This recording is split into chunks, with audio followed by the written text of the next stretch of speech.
Kamusta relationship ninyo with Mayor Isko Moreno? Kasi of course, obviously, kayo ay nasa kabilang partido.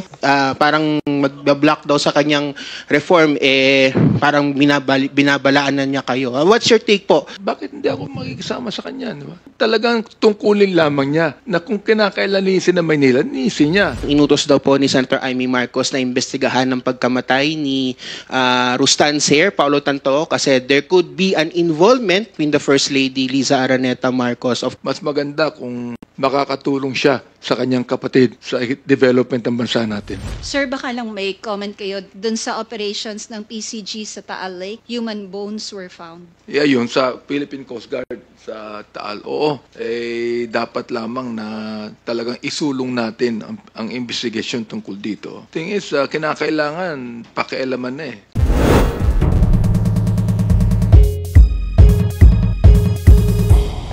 Hi, good morning po, Kong Abante. Simulan ko lang, Kong, dun sa final nyo lang din na bill. Yeah. Kasi kahapon, sa isang press conference po ng DOJ, sinabi ni Justice Secretary Remulla na posibleng may koneksyon yung mga death squad members from the Duterte drug war dun sa mga isabong killings. Sabi niya po sa press con, I think that the death squads, the people who undertake the contractual killings may intersect somehow with the drug war and with the isabong. May mga taong parang involved sa pagpatay sa drug war at sa isabong. Bilang dati nga rin po kayong co-chair sa House Squad Committee noon, nung 19th Congress, at kayo nga is nagsusulong din na maimbestigan itong mga isyong ito. Ano pong masasabi niyo dun sa posibleng connection? Alam mo, totoo lang, very revealing yan, no? So, the fact na sinabi na yan ng Justice Secretary, nakikita natin na talagang dapat na i-reconvene natin muli ang Quadcom para imbestigahan lahat ng mga bagay na ito. Sapagkat kung may connection talaga yan sa war on drugs, dapat na tudukan na ng Quadcom itong senaryong ito. Opo, and doon naman sir sa missing sabongero, since kayo nga sa Quadcom tinutukan nyo talaga yung mga naging biktima, umano'y biktima ng EJK. Ano lang pong masasabi nyo doon din naman sa mga pamilya, doon sa mga biktima ng yung mga tinatawag na missing sabongeros, bilang ito nga tinututukan nyo na maimbestigahan to, ano po yung assurance ng Congress na makakamit nila yung same pursuit of justice katulad nung ginawa niyong pagtutok sa drug war? Actually, sa akin talaga nagsimula nun na in-expose yan sapagkat nangyari yan sa akin distrito eh. Yung Manila Arena na pinagawa nung isang gambling operator na binigyan ng lisensya ng dating mayor at of course, ng dating vice mayor, kami ang nag-rally against that. Ayaw namin na magkaroon ng isang coliseum doon sa aming distrito. Santa Ana, for example, sapagkat unang-una, national heritage yan. At pangalawa, diyan nakalagay ang pinakamatagal ng Roman Catholic Church. Doon din nagsimula ang Iglesia ni Cristo. At doon din nakalagay yung aming church for 50 years. No? Maraming mga paaralan doon, kaya kami ay nag-rally against that. Now, after awards, ano nangyari? Doon nagsimula yung patayan. 8 kagad ang missing. 8 kagad ang nawawala. At yung whistleblower na ngayon ay naging whistleblower, doon siya nagsimula eh. Siya ang head ng security doon sa Manila Arena. So, dapat lang talaga ituloy yan. Sapagkat ngayon, hindi lang 8, lumating ang panahon, naging 34 yan eh. Pagkatapos ngayon, more than 100 na. Wow, sabi ko, napakalaki na pala ng problemang ito. Dapat lamang natapusin na yan. Sir, panghuli na lamang, nabanggit nyo rin po kanina yung impeachment. Kahapon kasi sa press conference din natin dito sa House, sinabi ni Congressman Joel Chua, isa sa mga miyembro ng House Prosecution Team, at sinigondahan din ni Congressman Terry Redon na hindi dapat madelay yung Senate trial dahil dun sa nilabas na resolution ng SC since wala namang TRO na in-issue. Kayo po ba, do you share the same sentiment? Yes, I do. In fact, sinabi ko na, no, na buong-buo ang kumpiyansa namin. Ako, for example, na legal, makatarungan at naaayon sa konstitusyon ang proseso ng impeachment. Hindi na po dapat i-delay ito. hindi ito gawa-gawang reklamo.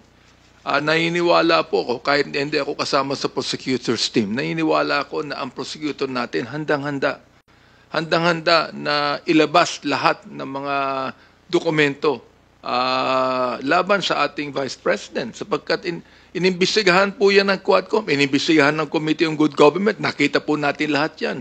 Public na release po yan. Kaya't ang pagsasampa na kasong impeachment laban sa Vice President ay hindi isang desisyon na minadali. Oo. Mahigit 215 miyembro ng Kamara ang lumagda sa Articles of Impeachment. Ibig sabihin, malinaw ang pananaw ng majority ng mga congressman.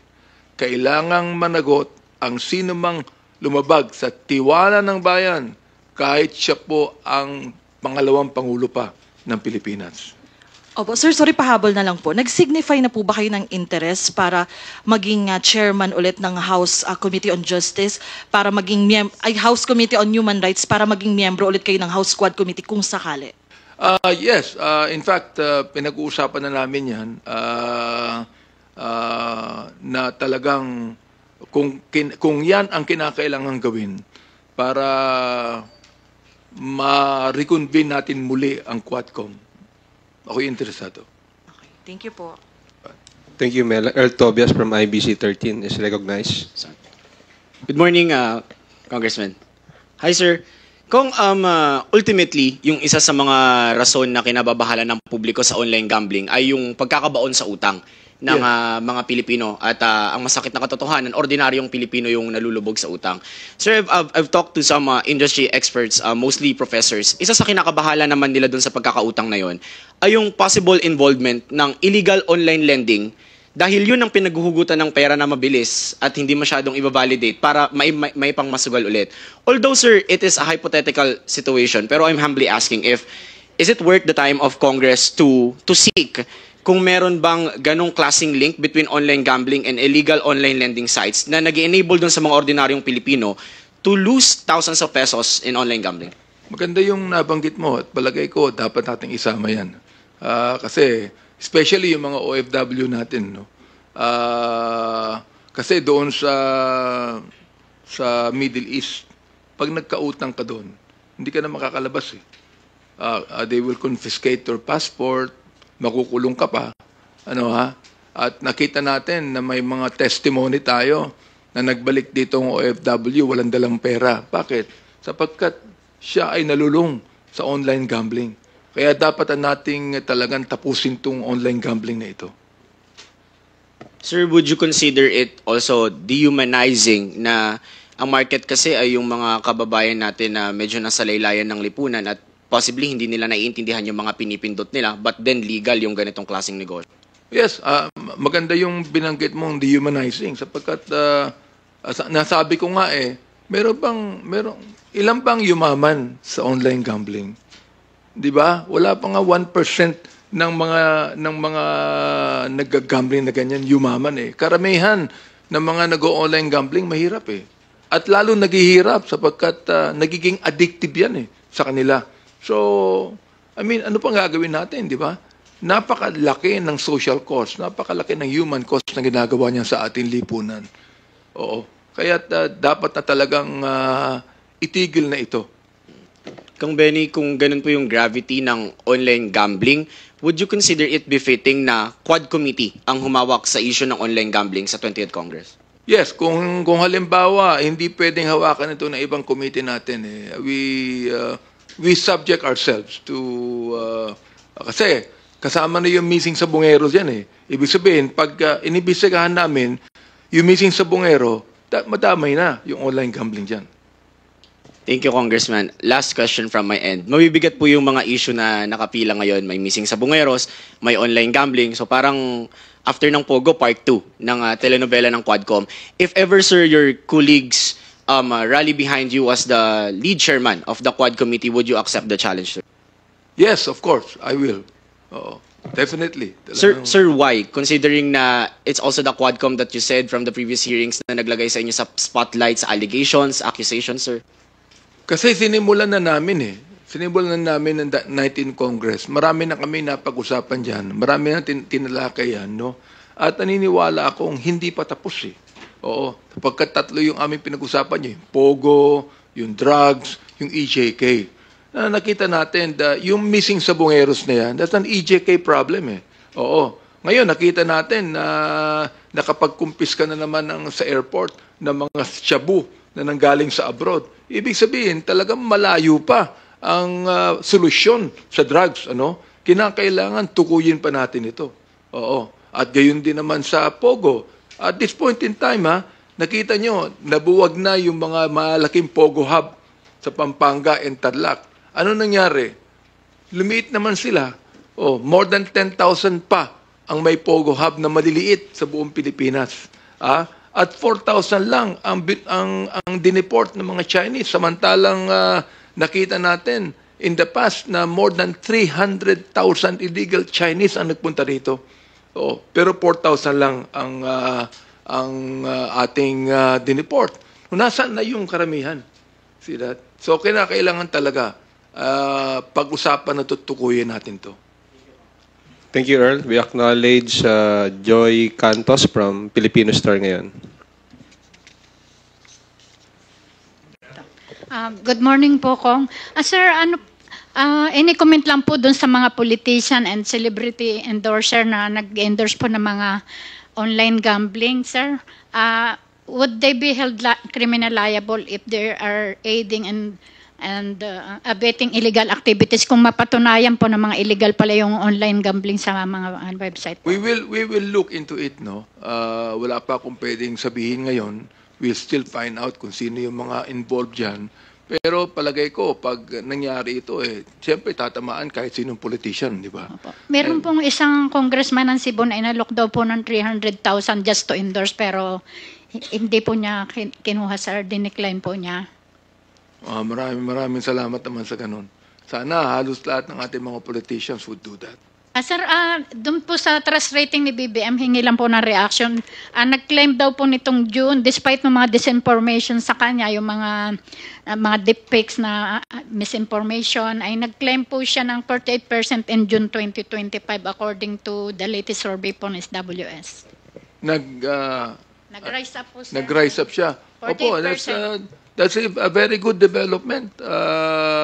Although pagka minsan wala na akong tiwala sa survey. Pero maganda yun kung talagang nag-increase ang survey ng ating Pangulo kahit na ng Kongreso. And that's a very, very good development.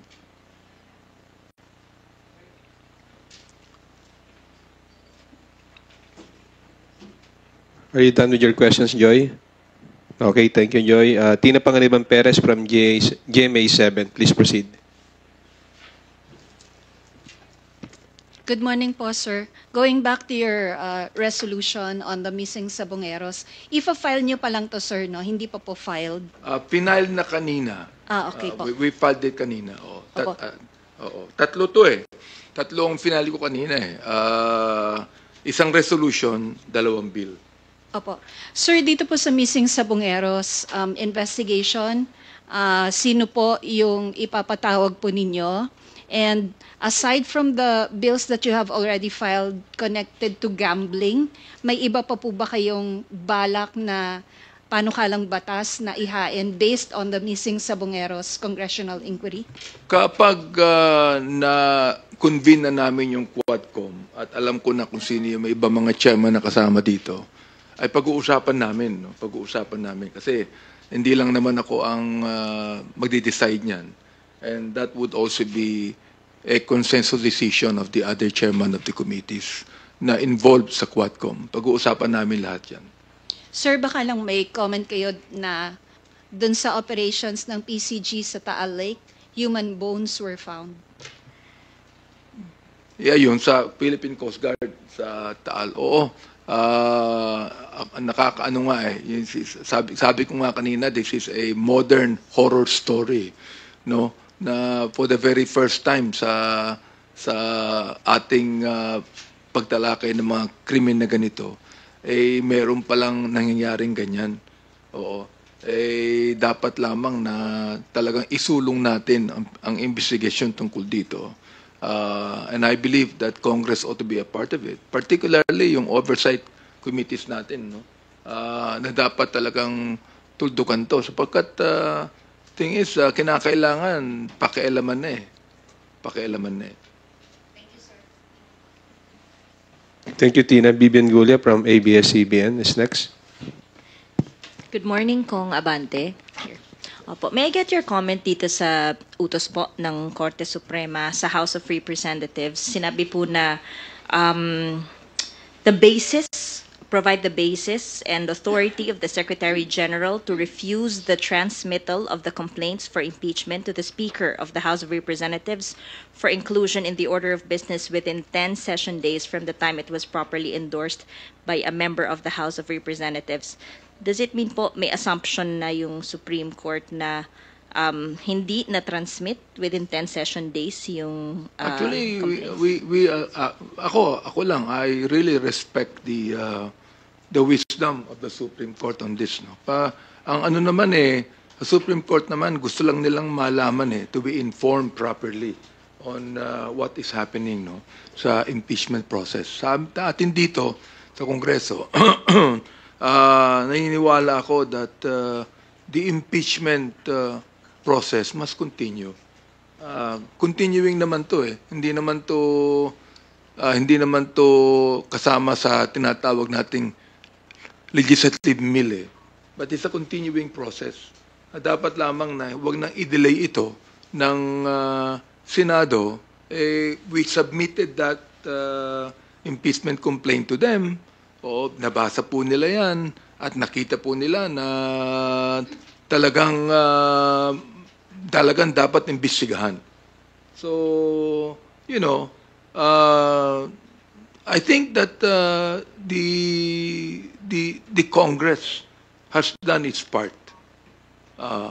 constitutionally speaking. Base po sa mga hinihinging impormasyon ng Korte, parang gusto rin po silipin kung nagkaroon ng sapat na panahon yung mga congressman na pag-aralan yung mga charges doon sa articles of impeachment bago po nila ito pinirmahan. I believe so. Nagkaroon po, tinatanong po kung kailan daw po natanggap yung copy ng draft articles at kung nagkaroon nga po ng sapat na panahon, nagkaroon po ba, sir? Sa akin sarili, ako nagkaroon ng pagkakataon. Hindi naman ako pipirma kagad na hindi ko alam pinipirmahan ko So, alam din natin ang nangyari dyan. Thank you, sir. Thank you, Bibian. Kat Porbes from Radyo Pilipinas. Go ahead. Good morning po, Kong Benny. Balikan ko lang po yung sa bill ninyo dun sa pagbabawal po ng online gambling. Nabanggit nyo nga po kanina na after po nating ipagbawal na yung Pogo, ang nangyari naman po ay naging maliliit sila or nag-underground. Sa bill po ba ninyo, ano po yung nakasaad po doon para tugunan na itong online gambling, hindi po siya mag-underground operation po? Alam nyo, sa totoo lang, kahit nung araw, yung weteng, di ba? Underground operation yan So, anong ginawa ng PAGCOR? Ang tayo sila ng numbers game. Di ba? Pero nawala ba yung weteng? Hindi. Nawala ba yung Masyaw sa Bisaya? Hindi rin. In fact, ginamit pa nila yung numbers game na yung mismong panalong mga number nang gagaling sa numbers game. Yun pa rin Yun ang hindi nangangahulugan na kapag niregulate mo yung online gambling na yan, mawawala yung mga underground operations na yan Hindi mawawala yan Hindi mawawala yan. Nandun pa rin yan So, let's totally ban it and then let the Philippine National Police do their job in actually hanapin nila yung mga underground operators na yan. Makikita naman nila yan Kung hindi sila tatanggap ng anuman dyan, hindi sila makakasama dyan, makikita naman nila yan Oo. Naniniwala ako na hindi dapat magpatuloy yan sa Pilipinas Sir, for soundbite purposes lang po, ano po ba yung mga penalties natin for the online gambling po? Well, nilagay namin dito sa mga penalties natin, merong from 3 years, from 8 years to not more than 12 years and a fine of not less than 1 million pesos. For issuing or causing to be issued franchise, license, permit, or other forms of authority to operate online gambling. Not less than 1 million, not more than 5 million. Doon naman sa pag-create, operating, or maintaining online or off-site betting operations, mobile applications, or website for online gambling, and online or offset placing, receiving, or transmitting of bets or wagers in contests, sporting events, or game of chance streamed or broadcasted live from the place where such contest, sporting events, or game of chance is being held, shall be punished by imprisonment of not less than 5 years, nor more than 8 years, and a fine of less than 700,000 pesos, nor more than 1 million pesos. Discretion of the court na yan. Sir, last na po on my end. Yung ating pong mga e-wallet platforms, ano po yung magiging parang way po doon sa bill para hindi na po sila ma-connecta po sa mga gambling? Or meron din po ba silang magiging liability kung sakali po? Sino po magre-regulate dito sa mga e-wallet platforms po na ito? So ito lang, to tell you very frankly, no, ako, kasi hindi ako nang susugal, kaya hindi ko alam ang ibig sabihin ng mga ganun. Pero palagay ko, nabanggit na namin yan dito sa bill na ipafile namin, yung mga e-wallet platforms na yan, whatever it is, no. Meron din sila mga penalties dyan. Thank you, Kat. Next questions will come from Marian Enriquez of TV5. Good morning, sir. Sir, may renewed push po for charter change. Si Congressman Pido Garbin kanina naghain po nung resolution of both houses number 1. And doon nga po, no, aside doon sa last year na ipinasa na po dito sa House, yung 3 restrictive economic provisions, gusto rin po niya sana i-amend yung sa Article 1, yung sa national territory para ma-include na nga rin po doon yung EEZ natin and yung continental shelf para mas ma-reinforce daw yung country's arbitral victory po sa West Philippine Sea. First, your thoughts on this? Do you support this pong bagong resolution both houses para sa Chacha? In fact, kung pwede ko maging principal author pa ako dyan, because I've always supported charter change, no? Ever since I was a councilor of Manila in 1992, si President Ramos pa ang presidente.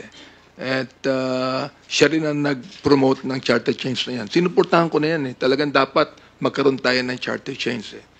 At dapat sa akin, simulan na ngayon yan. Simulan na ngayon yan. We should not actually delay it. Naniniwala ako dyan.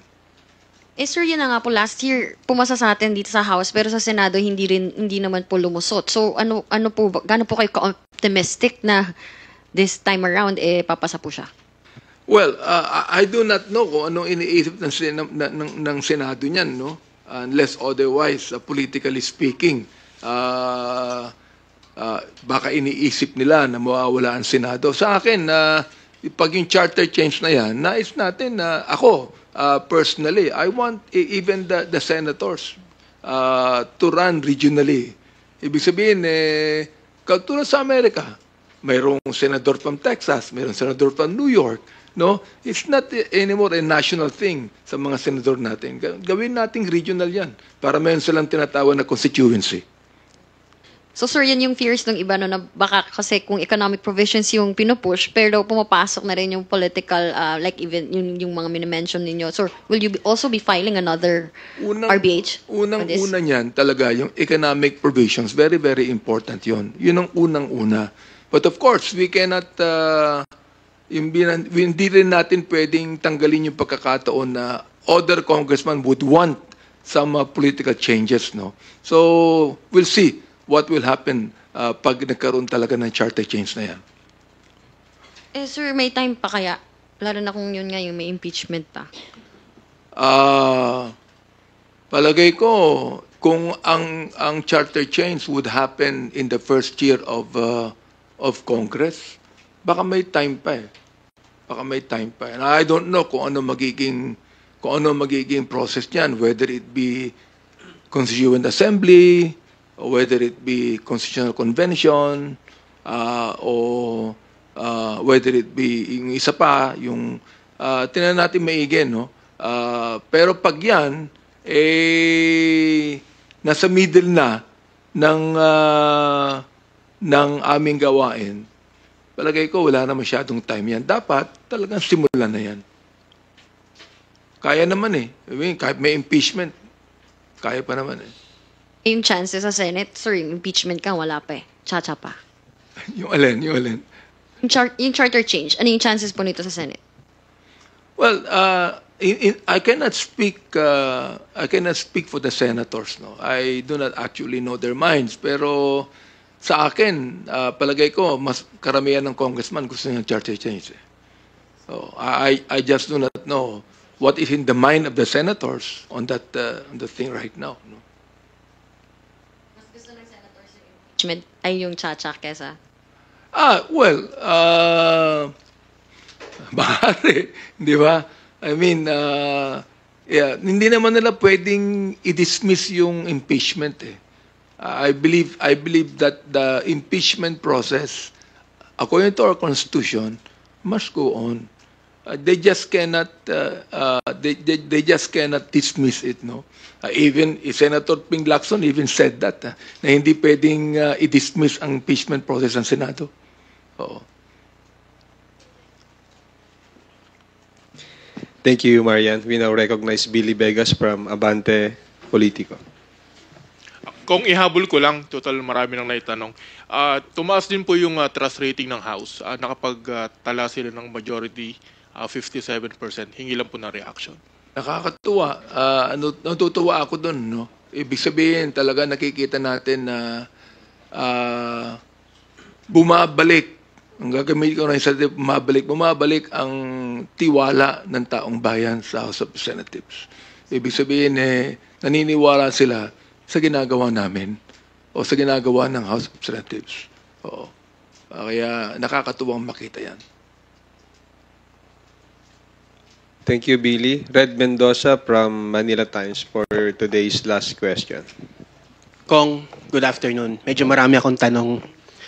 Oo nga. Kong, first of all, kamusta relationship ninyo with Mayor Isko Moreno? Kasi of course, obviously, kayo ay nasa kabilang partido and si Mayor Isko ay gumagawa ng mga ways to clean Manila. And he had the threat na kung yung mga ibang mga kalaban doon sa politika, hindi parang mag-block daw sa kanyang reform, parang binabalaan na niya kayo. What's your take po? Are you open to working with Mayor Isko Moreno po? Wala namang threat sa akin. Pangalawa, kung talagang reforma ang gagawin sa Maynila, kung talagang serious siya sa pagbabago na Maynila, bakit hindi ako makikisama sa kanya? Diba? I mean, personally speaking, wala naman akong maaaring masabing masama kay Mayor Isko Moreno. The fact that he is now the mayor of Manila, talagang tungkulin lamang niya na kung kinakailan linisin ng Manila, linisin niya. And I would like him to know na when it comes to cleaning up Manila, I'll be supporting that. Kahit po may kasi may mga balita po na may mga barangay hall daw po sa mga mga gilid-gilid ng kalsada at binabaklas niya. Or kayo po ba, baka may mga barangay hall po kayo na pinatayo or kayo anything to... Basta't walang politics ang involved dito. Walang politics, okay lang yan sa akin. No, kung halimbawa, may pinagawa ako dyan, andun talaga sa tawag doon sa bangketa. Well, okay. Pero kinakailangan yung din mga kasama mga chairman, pag meron din na sa bangketa, gibayin din. Walang sacred cows dito. Walang politics dito. Second po, kasi po you said nga po that you're open to reviving the Quadcom po ulit. Of course, sa iba po supportive po yung iba sa Quadcom po ulit. I mean, mabubuhay na naman po yung kanilang habit po of watching the hearings po live on social media. Pero sa iba po parang yung iba po parang medyo nagsasawa na po, naiinis na po. I mean hindi naman po lahat natutuwa sa teledobela ng Quadcom. What's your take po doon sa ibang nagki-criticize na parang Quadcom na naman ulit, wala na bang ibang pwedeng gawin ang House na mga investigasyon po, Kong? Totoo lang, wala na akong magagawa dun sa nag-criticize. Talagang, I mean, many of them, marami pa rin akong basher Pero I don't actually care. I mean, basta't gagawin namin ang dapat namin gawin. Oo. Hindi kami pwedeng, porque nag-bash ka sa amin, o nagalit ka, o kung anong sasabihin mo, hihinto na namin yan. As long as we are doing our part, we're doing our job, we will continue to do our job. Last na lang po on my end. Bali-balita po na sinamon na parang inutos daw po ni Senator Amy Marcos na imbestigahan ng pagkamatay ni Rustan Ser, Paulo Tanto, kasi there could be an involvement. There could be or there could not be an involvement between the First Lady, Liza Araneta Marcos. Of course, you know po na medyo yun nga po, sabi nga po na sa LA County Court na cocaine daw po, accidental cocaine overdose ang kinamatay ni Tantoco. And of course, isa nga po sa inyong mga fras ay anti-drugs. So, what's your take po dito sa gagawing investigasyon ni Senator Amy Marcos against dun sa pagkamatay ni Tantoco and the possibility na baka ma-involve ang First Lady? Well, kung gusto niyang gawin yun, it's up to her, no? If that is what she wants to do. Oo. Pero mas palagay ko, mas maganda kung makakatulong siya sa kanyang kapatid sa development ng bansa natin. Last na lang po. Sorry, last. Kasi sinabi ni Yusek Ruth Casti, OVP spokesperson Ruth Castelo, na wala naman daw pong naging problema sa COA report ng Office of the Vice President. Of course, sinabi po ni Yusek Castelo ito kasi nga they believe that the Office of the Vice President presented their financial statements fairly. Of course, sinasabi ng iba na porket may unmodified opinion, hindi naman ibig sabihin na maganda yung financial record nila. What's your take po doon? When we were investigating the Vice President's Committee on Good Government, nakita namin mayroong problema You know, we're not against, we will not in any way hinder the COA to be the one to audit. Yun ang gawain nila Pero gawain din natin na imbestigahan natin ang nangyari.